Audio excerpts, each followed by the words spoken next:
Today, language teaching has found its latest path in the eclectic approach, a label given to the combination of various approaches on the aims of the lesson and the abilities of the learner. Language teaching is an art that is refined over time by those who work in this field with the purpose of allowing students achieve their goals. But whether you see yourself as an authoritative teacher or probably as a facilitator, it is important for you to find a teaching style which is right and that you feel comfortable with. Additionally, we must lead some guiding principles behind our approach to teaching. First, we need to be aware that we learn a language in order to communicate.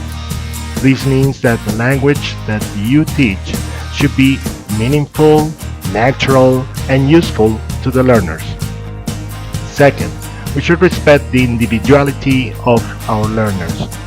This means that we have to make sure that the way that we teach and the activities and materials that we use are appropriate for our learners' ability, levels, needs, and a variety enough to appeal to different styles of learning. Third, we should learn in order to have positive experiences. Our job as teachers is to provide interesting and motivating, enjoyable and engaging learning activities for our learners. Finally, we should enable our learners to reach their full potential. This involves a mixture of challenge and encouraging, working with them to set learning goals and encouraging them in their efforts.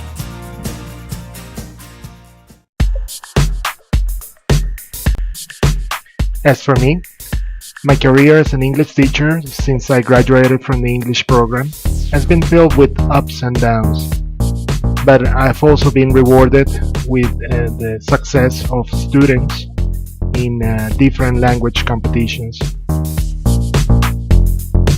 We're currently using one of the series from Oxford called Solutions. It is very complete. It works with all the 4 skills. It also comes with an interactive DVD which I use for projecting some of the activities that we are going to work on to make it a little bit more visual. And it has also a web page where students have the opportunity to practice the extra activities which are proposed in the book. Apart from the book, I also use technological devices such as the computer with full internet access and the video beam, and this helps the students to see the activities and for me to look for more real information on the web, so that this comes with realia, making education more meaningful. But I also use flashcards in the classroom with the students, and they are very fun to them.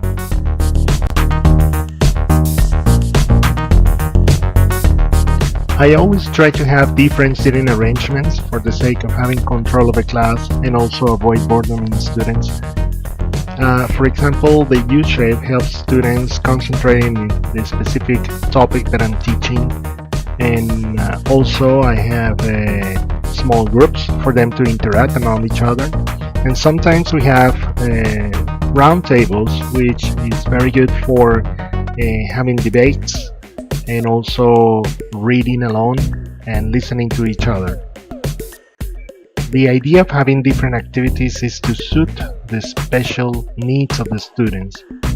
Sometimes we have karaoke sessions for those who enjoy music, for the auditive ones.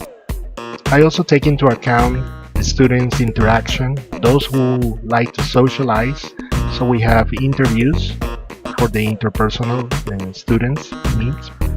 And at the same time, I take them to a computer lab and have a more individual practice for the intrapersonal students.